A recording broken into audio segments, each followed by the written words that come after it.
பணம் யாரை விரும்புகிறது? இது பல நூற்றாண்டுகளாக மனித மனதில் ஓடிக்கொண்டிருக்கும் ஒரு கேள்வி. சிலர் பணம் கஞ்சத்தனம் செய்பவர்களை விரும்புகிறது என்கிறார்கள். சிலர் ஆடம்பரமாக செலவு செய்பவர்களிடம்தான் அது தங்கும் என்கிறார்கள். இன்னும் சிலரோ கடினமாக உழைப்பவர்களுக்கு மட்டுமே அது சொந்தம் என நம்புகிறார்கள். ஆனால் பணம் என்பது ஒரு விசித்திரமான சக்தி. அது ஒரு கருவி மட்டுமே. அதை யார் சரியாக பயன்படுத்துகிறார்களோ அவர்களிடம் அது தங்கி வளர்ந்து பல்கிப் பெருகுகிறது. அதை தவறாக பயன்படுத்துபவர்களிடமிருந்து அது வேகமாக விலகி சென்றுவிடும். இந்த உண்மையை விளக்கும் ஒரு மன்னரின் கதையைத்தான் நாம் இப்போது பார்க்கப் போகிறோம். வளநாடு என்ற செழிப்பான ஒரு ராஜ்யம் இருந்தது. அந்த ராஜ்யத்தை அதிபராக்கிரமன் என்ற மன்னர் ஆண்டு வந்தார். அவர் அறிவிலும் வீரத்திலும் மக்கள் நலன் மீது கொண்ட அக்கறையிலும் தலைசிறந்து விளங்கினார். அவரது ஆட்சியில் மக்கள் மகிழ்ச்சியாக வாழ்ந்தாலும் மன்னரின் மனதில் ஒரு பெரிய குழப்பம் இருந்தது. ராஜ்யத்தின் ஒரு பகுதியில் செல்வம் குவிந்து கொண்டே இருந்தது. சில வியாபாரிகள் மற்றும் செல்வந்தர்கள் மேலும் மேலும் பணக்காரர்கள் ஆனார்கள். ஆனால் மற்றொரு பகுதியில் கைவினைஞர்கள், விவசாயிகள் போன்றவர்கள் எவ்வளவு உழைத்தும் வறுமையிலேயே வாடினார்கள். பணத்தின் ஓட்டம் ஏன் இப்படி ஒரு பக்கமாகவே இருக்கிறது? செல்வம் ஏன் குறிப்பிட்ட சிலரை மட்டும் தேர்ந்தெடுத்து விரும்புகிறது என்று மன்னர் பலமுறை தன் மதியூக மந்திரியான குணசீலரிடம் கேட்பார். இந்த கேள்விக்கு விடை காண மன்னர் ஒரு அற்புதமான திட்டத்தை தீட்டினார். ஒருநாள் மன்னர் அதிபராக்கிரமன் தனது அவையை கூட்டினார். என் மக்களின் திறமையையும் பணத்தை அவர்கள் கையாளும் விதத்தையும் சோதிக்க விரும்புகிறேன். ஒரு போட்டி ஒன்றை அறிவிக்கிறேன் என்றார். போட்டியின் விதிமுறை இதுதான். ராஜ்யத்திலிருந்து 3 பேர் தேர்ந்தெடுக்கப்படுவார்கள். ஒவ்வொருவருக்கும் 1000 தங்கக் காசுகள் வழங்கப்படும். 1 வருடம் கழித்து அவர்கள் அந்த பணத்தை என்ன செய்தார்கள் என்பதை அரசவையில் வந்து விளக்க வேண்டும். யார் பணத்தை மிக சிறந்த முறையில் பயன்படுத்தினார்களோ அவர்களுக்கு ராஜ்யத்தின் பொக்கிஷ ஆலோசகர் என்ற பதவி வழங்கப்படும். மக்களின் பரிந்துரையின் பேரில் 3 பேர் தேர்ந்தெடுக்கப்பட்டனர். சேகரன். அவன் ஒரு கஞ்சன். பணத்தை சேர்ப்பதில் மட்டுமே அவனுக்கு ஆர்வம். ஒரு காசு கூட செலவு செய்ய மாட்டான். போகன். அவன் ஆடம்பர பிரியன். வாழ்க்கையை அனுபவிக்க வேண்டும் என்பதே அவன் கொள்கை. பணம் கையில் கிடைத்தால் அதை தண்ணீராக செலவு செய்வான். மதிவதனன். அவன் ஒரு சாதாரண வியாபாரி. ஆனால் அவனிடம் ஆழமான அறிவும் பிறர் மீது அக்கறையும் இருந்தது. மூவருக்கும் தலா 1000 தங்கக் காசுகள் வழங்கப்பட்டு அனுப்பி வைக்கப்பட்டனர்.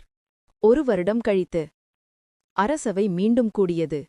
மூவரும் மன்னர் முன் வந்து நின்றனர். முதலில் சேகரன் அழைக்கப்பட்டான். சேகரா, உனக்கு கொடுக்கப்பட்ட 1000 தங்கக் காசுகளை என்ன செய்தாய் என்று மன்னர் கேட்டார். சேகரன் பெருமையுடன் சிரித்துக்கொண்டே, மகாராஜா, நீங்கள் கொடுத்த பொக்கிஷத்தை நான் பத்திரமாக பாதுகாக்க வேண்டாமா? இந்த பணத்தை யார் கண்ணிலும் படாமல் என் வீட்டின் ஒரு பெட்டியில் வைத்து புதைத்து வைத்தேன். இதோ 1 காசு கூட குறையாமல் அப்படியே இருக்கிறது என்று கூறி அந்த தங்கக் காசுகள் அடங்கிய பெட்டியை மன்னர் முன் வைத்தான். மன்னர் புன்னகை மாறாமல், சரி, அப்படியே இருக்கட்டும் என்றார். அடுத்து போகன் அழிக்கப்பட்டான். போகா, உன் பங்குக்கு கொடுக்கப்பட்ட தங்கக் காசுகள் எங்கே? போகன் ஒரு பெருமூச்சுடன், அரசே, பணம் என்பது சந்தோஷமாக செலவு செய்யப்பட வேண்டிய ஒன்று. நான் அந்த பணத்தைக் கொண்டு பெரிய விருந்துகளை ஏற்பாடு செய்தேன். விலையுறந்த ஆடைகளையும் ஆபரணங்களையும் வாங்கினேன். நான் நண்பர்களுடன் சேர்ந்து ராஜ்யத்தின் பல இடங்களுக்கும் பயணம் செய்தேன். என் வாழ்க்கையின் மிக மகிழ்ச்சியான ஆண்டாக அது அமைந்தது. இப்போது என்னிடம் 1 தங்கக் காசு கூட மிச்சமில்லை. நினைவுகள் இருக்கின்றன என்றான். மன்னர் அவனையும் பார்த்து தலையசைத்தார். இறுதியாக மதிவதனன் அமைதியாக முன்னே வந்தான். மதிவதனா, நீ என்ன செய்தாய்? உன்னிடமும் காசுகள் இல்லையா என்று மன்னர் கேட்டார். மதிவதனன் பணிவுடன், மகாராஜா, நீங்கள் கொடுத்த பணத்தை நான் 3ஆக பிரித்தேன். முதலில் ஒரு பகுதியை எடுத்துக்கொண்டு நம் ராஜ்யத்தில் மண்பாண்டங்கள் செய்து விற்க முடியாமல் கஷ்டப்பட்ட கைவினைஞர்களுக்கு கொடுத்தேன். ஆனால் அதை நான் கடனாகவே கொடுத்தேன். அவர்கள் நவீன சக்கரங்களை வாங்கி அழகிய பாண்டங்களை செய்து பக்கத்து ராஜ்யங்களில் விற்க நான் உதவினேன். அதில் வந்த லாபத்தில் அவர்கள் என் கடனை திருப்பிச் செலுத்திவிட்டனர். 2வது பகுதியை பருவமழை பொய்த்துப் போய் விதைக்கக்கூட பணமில்லாமல் தவித்த விவசாயிகளுக்கு கொடுத்தேன். அவர்களுக்கு தரமான விதைகளையும் உரங்களையும் வாங்கிக் கொடுத்து நீர்ப்பாசன வசதிகளை மேம்படுத்த உதவினேன். விளைச்சல் அமோகமாக இருந்தது. அறுவடைக்குப் பிறகு அவர்களும் என் கடனை லாபத்தின் ஒரு பகுதியுடன் திருப்பித் தந்துவிட்டனர். 3வது பகுதியை நம் ராஜ்யத்தின் துறைமுகத்தில் கிடந்த ஒரு பழைய படகை சரிசெய்ய பயன்படுத்தினேன். அந்த படகின் மூலம் நம் கைவினைஞர்களின் பொருட்களையும் விவசாயிகளின் விளைபொருட்களையும் கடல் கடந்து கொண்டு சென்று 10 மடங்கு அதிக விலைக்கு விற்று வந்தேன். இப்படி சொல்லி முடித்து மதிவதனன் மன்னர் முன் 2 பைகளை வைத்தான். அரசே, இந்த பையில் நீங்கள் கொடுத்த 1000 தண்டக்காசுகள் இருக்கின்றன. இந்த பையில் இந்த 1 வருடத்தில் நான் சம்பாதித்த லாபம் மேலும் 2000 தங்கக்காசுகள் இருக்கின்றன. ஆனால் என் உண்மையான சம்பாத்தியம் இதுவல்ல.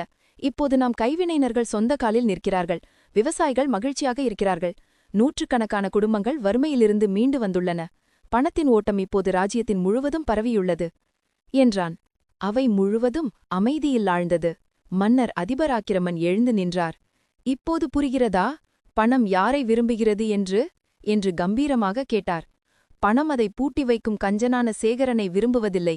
அங்கே அது உயிரற்ற ஜடமாக மாறிவிடுகிறது. பணம் அதை தேவையின்றி வாரி இறைக்கும் போகனையும் விரும்புவதில்லை. அவனிடம் அது தற்காலிகமாக தங்கிவிட்டு வேகமாக மறைந்து விடுகிறது. ஆனால் பணம் தன்னை மதித்து, தன்னை ஒரு கருவியாக பயன்படுத்தி, எங்கே தேவையிருக்கிறதோ அங்கே பாய வைத்து, பலரின் வாழ்க்கையை உயர்த்தி, அதன் மூலம் தன்னை மேலும் வளர்த்துக் கொள்ளும் மதிவதனனை போன்றவர்களையே விரும்புகிறது. பணம் ஒரு நதியைப் போன்றது. ஓரிடத்தில் தேங்கினால் அது பாசியாகி நாற்றமடிக்கும். ஓடிக்கொண்டே இருந்தால் அது பல நிலங்களை செழிக்க வைத்து தன்னையும் சுத்தப்படுத்திக் கொள்ளும். மதிவதனன் பணத்தை ஒரு நதியாக பாய வைத்திருக்கிறான். நம் ராஜ்யத்தின் பொக்கிஷ ஆலோசகர் மதிவதனனே.